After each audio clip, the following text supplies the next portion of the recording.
Alors là, nous sommes à la maison Ortilopitz, à Sarre. Donc Ortilopitz date du XVIIe siècle, elle a été construite en 1660 et se trouve dans son état d'origine à ce jour. C'est l'une des rares, pour ne pas dire l'unique maison sur toute la côte basque qui soit vraiment dans son état d'origine.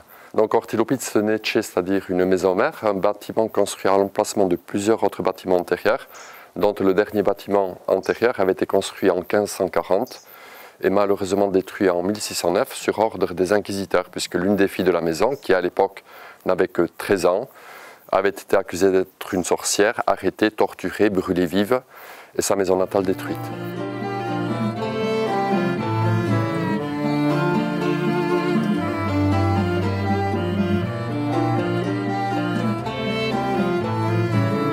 Évidemment, Sarre, située sur la côte basque, est sur la province du Labour. Alors nous retrouvons nos maisons du XVIIe ici avec des façades à pan de bois ou à colombage. Alors à savoir que la technique du pan de bois nous provient en réalité d'Allemagne du Sud. Alors en ce qui concerne la province du Labour, la technique du pan de bois a été utilisée tout simplement en façade principale, c'est-à-dire la façade est, pour uniquement créer des grandes ouvertures. C'est une structure légère que nous avons. C'est la seule façade qui n'est quasiment jamais mouillée. On tourne le dos à l'ouest, c'est de l'ouest qu'arrive le mauvais temps. Alors nos boiseries peintes et nos volets peints, alors ça ne date que d'après la Révolution française. Et auparavant, toutes les boiseries étaient laissées de couleur naturelle et sont en réalité les restes de peinture que nous utilisions pour peindre les coques de nos bateaux, que nous avions commencé à utiliser pour peindre ces boiseries-là, mais pour uniquement la décoration, pas pour la protection. Alors c'est pour ça que même à ce jour, le code couleur est à respecter, c'est-à-dire le rouge, le vert et le bleu, la couleur bleue, est autorisée en front de mer sur la côte. Nos échets ici, sur la côte basque, en Labour, étaient bien symétriques, c'est-à-dire un toit identique des deux côtés. Quand l'on voit une ancienne maison qui a un toit plus long d'un côté que de l'autre, ça veut dire qu'elle a été agrandie.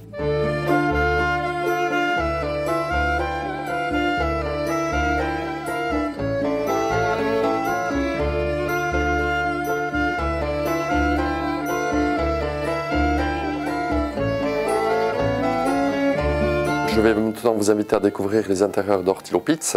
Alors là aussi à savoir qu'ici en Pays Basque, quand on construisait une maison, généralement la maison prenait le nom du lieu-dit ou de son contexte géographique par rapport à un autre point important.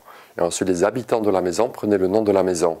C'est pour ça que dans beaucoup de noms de familles basques, nous retrouvons le mot Etxe, tel que dans Etxeberri, Etxegarra, Etxebarren, Etxebaster, Etxeleku ou d'autres Etxe. Etxe donc qui en langue basque veut dire maison.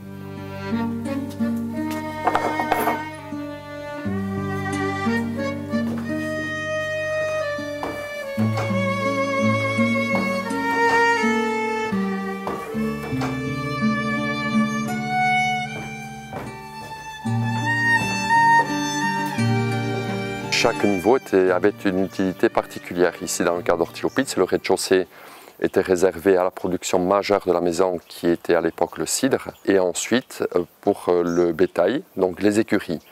Le premier niveau, le premier étage, lui, était réservé à l'habitat. Et quant au dernier étage, lui, était réservé à entreposer les grains, les récoltes, et donc en majorité le maïs, puisque là aussi, le maïs est rentré en Europe par le Pays Basque. C'est dès 1522 que nous avons cultivé les premiers champs de maïs ici en Labour. Alors nous voici donc dans la cuisine de la maison que nous appelons en basque chukaldea. Alors chukaldea qui en langue basque veut dire cuisine, mais qui en traduction littérale vers les autres langues veut dire du côté du feu. C'est comme ça que nous appelons la cuisine en basque, puisque c'est la seule pièce de la maison où nous avions un point feu. Et donc je me retrouve assis sur le sisailou, que nous appelons nous sisailou ici à Sarre, mais qui communément est appelé sosoulou, qui est ce grand banc ici, avec un dossier très haut, puisqu'il nous permettait de conserver une partie de la chaleur du feu de cheminée, et il nous permettait aussi de nous protéger des courants d'air qui venaient de l'arrière. Et à l'origine, nous avions ici au centre une tablette en bois qui se rabattait et qui faisait office de table. Et donc nous nous retrouvons un peu dans le contexte du XVIIe siècle, un peu dans la pénombre, tout simplement parce qu'aujourd'hui il fait très chaud. Et à l'époque, quand il faisait très chaud, on fermait les volets qui n'étaient pas à l'extérieur, mais à l'intérieur. Pas de fenêtre à l'époque.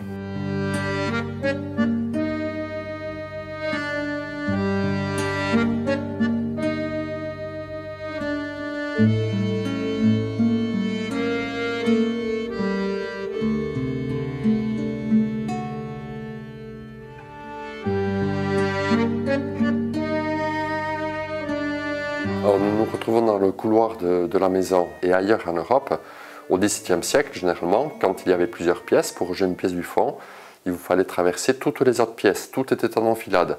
Nous, ici sur la côte basque, en Labour, nous avions déjà ces larges corridors qui s'étaient généralisés.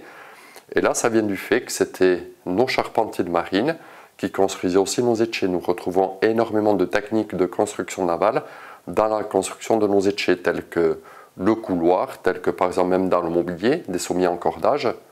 Ailleurs, à l'époque, généralement, quand les gens du peuple avaient la chance d'avoir des lits, c'était généralement des planchers en bois qu'ils avaient. Nous, ici, c'était un sommier en cordage, ce qui vous permettait d'avoir une aération par le dessous du matelas.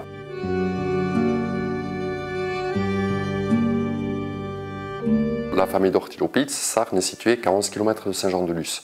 Donc nous avions ici des revenus aussi de l'océan, des revenus agricoles, ainsi que des revenus frontaliers. Et en Labour, les gens du peuple avaient tous les droits. Donc ici, l'argent gagné était investi dans la maison, servait à la famille. On ne payait pas de taxes au seigneur du coin, pas de taxes supplémentaires non plus payées au roi de France ou au roi d'Angleterre. Et ici, le droit de vote existait déjà sous l'Ancien Régime. L'éducation, les soins étaient gratuits, puisque là aussi, chaque village employait son propre médecin et son propre instituteur. Donc tous ces droits qui existaient en Labour nous ont été enlevés à la Révolution française. Mais ce qui explique aussi que déjà au XVIIe siècle, nous pouvions nous permettre de construire ici, sur la côte basque, des maisons de qualité avec des matériaux très nobles.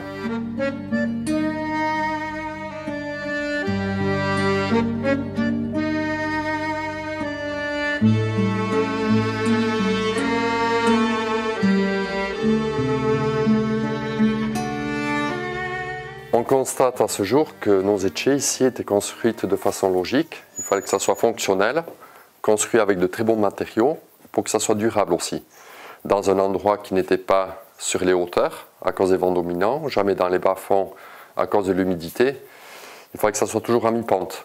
Et donc des maisons construites pour durer, non pas pour une génération, non pas pour deux, mais pour plusieurs dizaines de générations.